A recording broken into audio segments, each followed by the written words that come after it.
Hello, നല്ല നമസ്കാരം. നിങ്ങൾ നോബഡി കാണാൻ പ്ലാൻ ചെയ്യുന്നുണ്ടോ? ഈ പടത്തിൻ്റെ ഓരോ അടിയും അണിയറ പ്രവർത്തനം കീറി മുറിച്ച് ലളിതമായിട്ട് അങ്ങ് പറഞ്ഞു തരാം. നിസാം ബഷീറും പൃഥ്വിരാജും ഒന്നിച്ച പടം. ഒരൊറ്റ വാക്കിൽ പറഞ്ഞാൽ ഒരു മിക്സഡ് ഫീലിംഗ് ആണ് എനിക്ക് നൽകിയത്. ഫസ്റ്റ് ഹാഫ് കണ്ടപ്പോൾ അങ്ങ് കിടിലം ആയിട്ട് തോന്നി. സെക്കൻഡ് ഹാഫ് കണ്ട് അന്തം വിട്ട് പോയി. വൺ ടൈം വാച്ചബിൾ അതാണ്. ഞാനിതിൻ്റെ പ്ലോട്ടും ശ്രദ്ധിക്കേണ്ട ചില കാര്യങ്ങൾ കൂടി ഡീറ്റെയിൽ ആയിട്ട് ഒന്ന് പറയാം. കഥ നടക്കുന്നത് തിരുവനന്തപുരത്താണ്. നമ്മുടെ തിരുവനന്തപുരത്ത് പൃഥ്വിരാജ് ഇതിൽ ഒരു രാജീവൻ എന്ന് പറയുന്ന ഒരു സാധാരണക്കാരനായിട്ടുള്ള സെക്രട്ടേറിയറ്റ് ഉദ്യോഗസ്ഥനായിട്ടാണ് വരുന്നത്. ഭാര്യ പാർവതി തിരുവോത്തും ഉണ്ട്. അങ്ങനെ ഒരു വലിയ അത്യാഗ്രഹങ്ങളൊന്നുമില്ലാതെ സമാധാനമായി ജീവിക്കുന്ന ഇവരുടെ ലൈഫിലേക്ക് അപ്രതീക്ഷിതമായിട്ട് ഒരു ആക്സിഡൻറ്റ് കടന്നു വരികയാണ്. ആ ഒരൊറ്റ ഇൻസിഡൻറ്റ് രാജീവൻ്റെ സമാധാനമുള്ള ആ കുടുംബജീവിതത്തിൻ്റെ താളം മൊത്തത്തിൽ തെറ്റിക്കുകയും പുള്ളി നമ്മളാരും പ്രതീക്ഷിക്കാത്ത ഒരു വലിയ ബാങ്ക് കൊള്ളയിലേക്ക് ചെന്നെത്തുകയും ചെയ്യുകയാണ്. മെയിൻ പ്ലോട്ട് ഇതാണ്. സംഭവം ഹോളിവുഡ് ചിത്രമായിട്ടുള്ള നോബഡിയോട് വളരെയധികം സാമീപ്യം ഉള്ള ഒരു സാധനം. ഒരു പാവം മനുഷ്യൻ്റെ ഉള്ളിലേക്ക് അക്രമകാരി പുറത്തു വന്നാൽ എങ്ങനെ ഇരിക്കും എന്ന ആ ഒരു ഹോളിവുഡ് ഇടിപ്പടം സ്റ്റൈലാണ് ഈ സിനിമയ്ക്ക് പ്രചോദനം എന്ന് വേണമെങ്കിൽ പറയാം. ഇതിൻ്റെ കാസ്റ്റിങ്ങിൻ്റെ കാര്യത്തിൽ ഒരു കാര്യം നോട്ട് ചെയ്യണം. നടൻ അശോകൻ ചേട്ടനെ ഈ സിനിമയിൽ ഭയങ്കരമായിട്ട് പ്രായം കൂട്ടി മൂത്ത് നരച്ച ഒരു ലുക്കിലേക്കാണ് കാണിച്ചു തന്നിരിക്കുന്നത്. ഒട്ടും തന്നെ പ്രായം അങ്ങ് വലിച്ചു വാരി അങ്ങ് കയറ്റിയതുപോലെ ഒരു ഫീല്. ജതീഷ് ഏട്ടൻ ചെയ്യാനിരുന്ന വേഷമായതുകൊണ്ടാകാം ആ ഒരു പ്രായക്കൂടുതൽ ക്യാരക്ടറിന് കൊടുത്തത്. എങ്കിലും പുള്ളി ആ ഒരു പ്രായമായ വേഷം തൻ്റെ ത്രൂ ഔട്ട് പെർഫോമൻസ് കൊണ്ട് ഗംഭീരമാക്കിയിട്ടുണ്ടെന്ന് വെച്ചാൽ ഗംഭീരമാക്കിയിട്ടുണ്ട്. അതോടൊപ്പം തന്നെ പൃഥ്വിരാജിൻ്റെ മരണമാസ പെർഫോമൻസ്, പൃഥ്വിരാജ് ഇതിനു വേണ്ടി പണിയെടുത്തിട്ടുണ്ട്. അതുപോലെ തന്നെ തല്ലു കൊള്ളുന്നതും തല്ലു കൊടുക്കുന്നതും ഒരു കണക്കുമില്ല. നമ്മൾ ഈ ഒരു പുതിയ മുഖം, വാസ്തവം, ചക്രം ഒക്കെ കണ്ട കാലത്തെ ആ ഒരു പഴയ പൃഥ്വിരാജിൻ്റെ ഒരു ജനുവൽ വൈബ് ഇതിൽ ഫീൽ ചെയ്യുന്നുണ്ട്.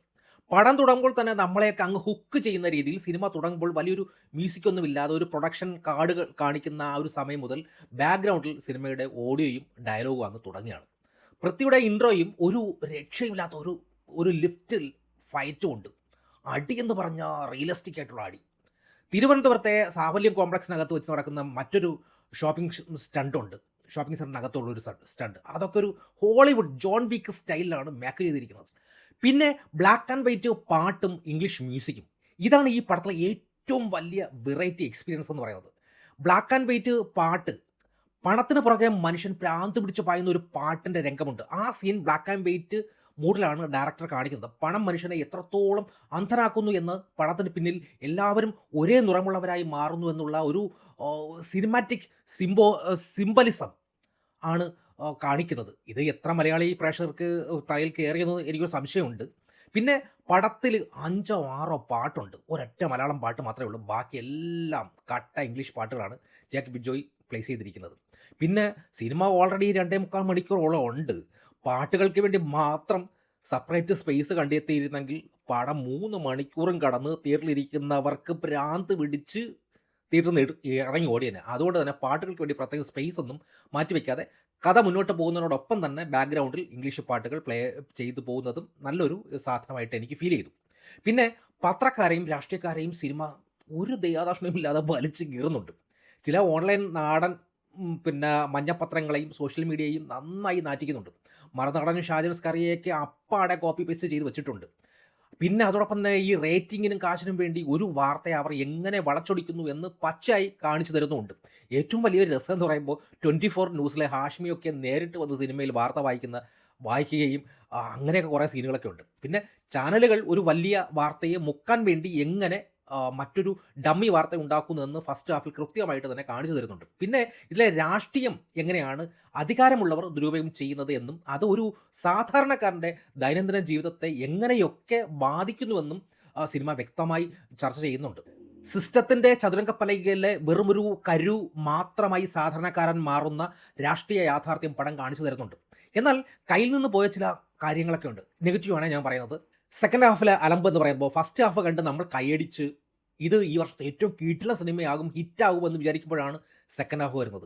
പടം പെട്ടെന്നുണ്ടല്ലോ ഒരു ഹീറ്റ് ത്രില്ലറിൽ നിന്നും മാറി ഒരു ഹേറ്റേഴ്സ്, ഒരു ഫാമിലി ഇമോഷനിലേക്ക് അനാവശ്യമായി മാസ് മസാലയൊക്കെ വേണ്ടി വഴിമാറിയിട്ട് ഇയാളുടെ ഇതിന്ന് പോയി. നമ്മുടെ ഡിജോ ആൻ്റണിയെ പോലെ അല്ലെങ്കിൽ LJPയെ പോലുള്ള ആ ഒരു രീതിയിലേക്ക് സിനിമ വഴിമാറിപ്പോയി. പിന്നെ കുടുംബത്തിൻ്റെ ഇമോഷൻസ്, പിന്നെ നമ്മുടെ പാർവതി തിരുവോത്തിൻ്റെ ആക്ടിങ് ശൈലിയിലുള്ള ആ ഒരു കഥാപാത്രവും കുടുംബത്തിൻ്റെ ഇമോഷൻസും സ്ക്രിപ്റ്റിൽ വളരെയധികം വീക്കായിരുന്നു എന്നുള്ളതാണ്. ഇന്നത്തെ കാലത്ത് നടക്കുന്ന ഒരു കഥയാണെങ്കിൽ പോലും പടത്തിൽ ഒട്ടും ലോജിക്കില്ല. ആർക്കും ആരുടെ വണ്ടി വേണമെങ്കിലും എടുത്തോണ്ട് പോകാം, എവിടെ വേണമെങ്കിലും ഇടിക്കാം.